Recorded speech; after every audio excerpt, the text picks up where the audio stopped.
And we're kicking off today with Smackdown, and while Roman Reigns didn't appear on this week's show, he will make his presence felt next week.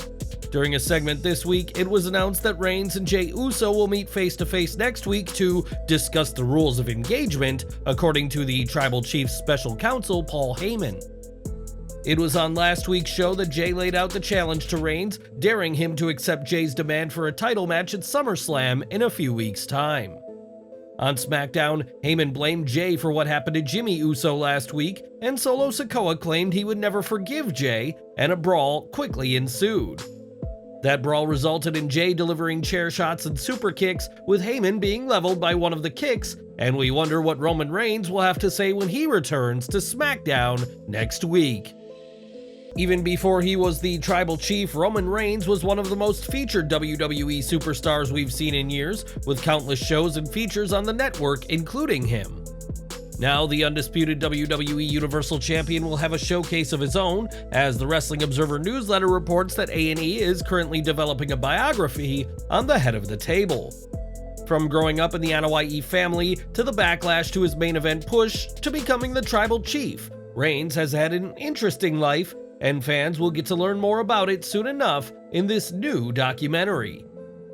During this week's SmackDown, the Street Profits were seen waiting for somebody to arrive, and that somebody turned out to be the returning Bobby Lashley. In his first appearance in over 2 months, Lashley emerged from a limo and asked the Profits if they were ready to talk, and it didn't take long for fans to speculate on a new Hurt Business. WWE was teasing a Hurt Business reunion earlier this year, but that ultimately fizzled out, and if this is a new group, it'll be the first time the Street Profits will be a part of the popular faction. Lashley had been feuding with Bray Wyatt earlier this year, but those plans were put on pause due to Wyatt's absence, with many believing WWE were waiting for both men to be ready to continue the story. Now it seems like WWE has given up on waiting for Wyatt versus Lashley, as with Bobby's return this week, there was no mention of Bray or the feud that was only just starting earlier this year. If this feud is to continue, then Bray will need backup of his own, perhaps the rumored Wyatt 6 faction. And what did you make of Lashley's return this week? More from SmackDown, as the OC was victimized by Karrion Kross during this week's show as part of his feud with AJ Styles. During Styles' Fatal 4-Way match, Kross appeared on the Titantron and had Anderson locked in the Kross jacket, and Styles quickly checked on his allies in the back. When he reached the OC, Styles found that all 3 of his allies had been taken out, but in a bizarre moment, Mia Yim couldn't help but break character. When Styles approached Yim, who was still standing, it was enough for her to break character and fail to hide that she was laughing, which obviously was not the reaction WWE had intended. Styles defeated Kross in seconds during last week's SmackDown, which may have been due to an injury, and it appears this feud will continue, which will allow Mia Yim to feud with Scarlett. Kross cost Styles a shot at the US title this week, and this feud will only get more intense from here, but what do you make of this feud and Yim's character-breaking moment this week? When the Fatal 4-Way was said and done, it was Santos Escobar who advanced in the US title Invitational, and his opponent will be decided next week. After besting Styles, Butch, and Grayson Waller, Escobar will have to face the winner of next week's Fatal 4-Way, which will include Cameron Grimes, Rey Mysterio, Sheamus, and LA Knight. Unsurprisingly, fans are already rallying for Knight to win that match and go on to beat Escobar to become the #1 contender for the US title, so while he didn't win Money in the Bank as many predicted, it may be a matter of time before Knight holds gold in WWE. Earlier this week, the profile of Brian Pillman Jr. was removed from AEW's website, and it wasn't long after that it was confirmed that his deal with the company has expired. Pillman debuted for AEW in 2019 and signed a deal with the company in 2021, but his future in the ring may be as a fully fledged WWE superstar. It's been confirmed that Pillman was spotted at the WWE Performance Center in Orlando, with Sean Ross Sapp noting that several individuals saw him at the center. He added, "When we asked WWE sources, they confirmed that as of now, Pillman had not been signed, but was working out at the facility.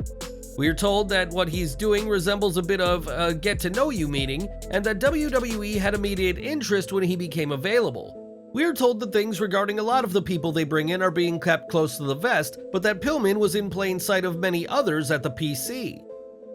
Pillman has been contacted about his appearance at the Performance Center, but has not responded at this time, adding to the mystery as to what he is doing with the company.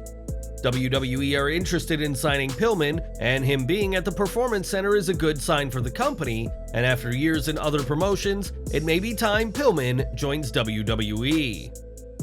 On this week's SmackDown, SHOTZI cut an intense promo at Bayley, and during her video on the Titantron, the tattooed superstar could be seen shaving her head of her iconic green hair.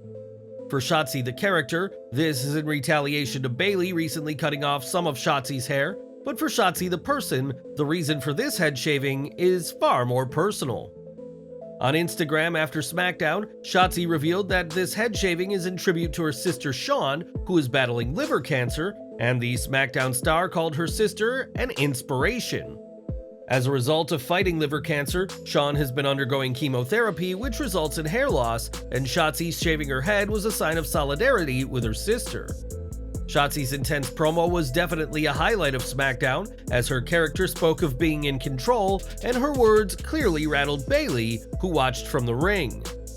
Bayley had just defeated Zelina Vega in the ring and had teased continuing her feud with SHOTZI, carrying the chunk of hair she had cut from SHOTZI's head the week earlier. It's excellent that SHOTZI can support her sister and build her storyline with this head shaving, and what did you think of her intense segment that played out on this week's SmackDown? We are just 3 weeks away from SummerSlam, and given that this year's event will be the biggest party of the summer, it shouldn't be a surprise that Roman Reigns will appear. Reigns will be defending his undisputed WWE Universal Championship against Jey Uso in Detroit, and once again, Reigns will be the focus of the show. According to the Wrestling Observer newsletter, Reigns will be headlining the show, despite the belief of some that it'd be the World Heavyweight title that closes out SummerSlam. It had been rumored that WWE were planning on Finn Balor versus Seth Rollins in the main event, so that SummerSlam could end with Damian Priest cashing in and becoming the new champion. While that could still happen, it won't be the main event, as the Tribal Chief's issues with Jey Uso will take center stage at the biggest party of the summer. What do you think of this plan? Do you think Reigns and Uso should headline, or should that spot go to the World Heavyweight title? Let us know in the comments. On last week's SmackDown in Madison Square Garden, Grayson Waller made his in-ring debut in the famous arena, the same arena The Rock debuted in back in 1996. Despite losing to Edge, Waller declared his MSG debut as the greatest ever, even better than The Rock, starting a back and forth between the two on social media. Now their budding feud has flowed over onto TV, as during SmackDown, Waller said that while The Rock's family, the bloodline, is crumbling, the Brahma Bull is more worried about him.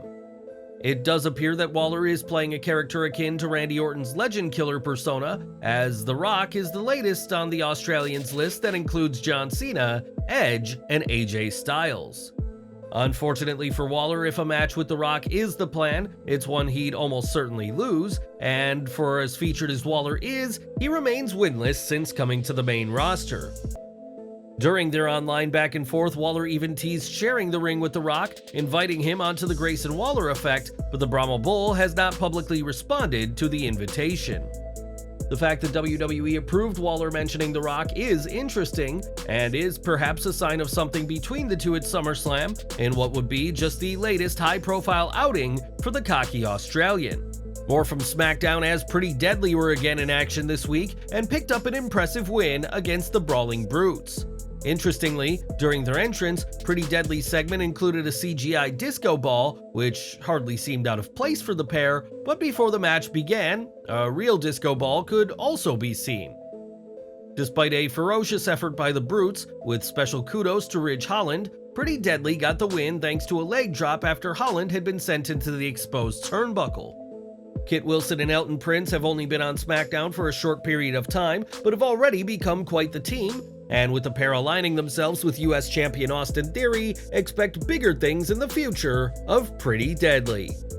And in the main event of SmackDown, Bianca Belair received her title shot at Women's Universal Champion Asuka, and there were plenty of guests for this match. Damage Control and Charlotte Flair both appeared in the crowd after buying tickets, despite Io having stalked Asuka backstage earlier in the night with her Money in the Bank contract.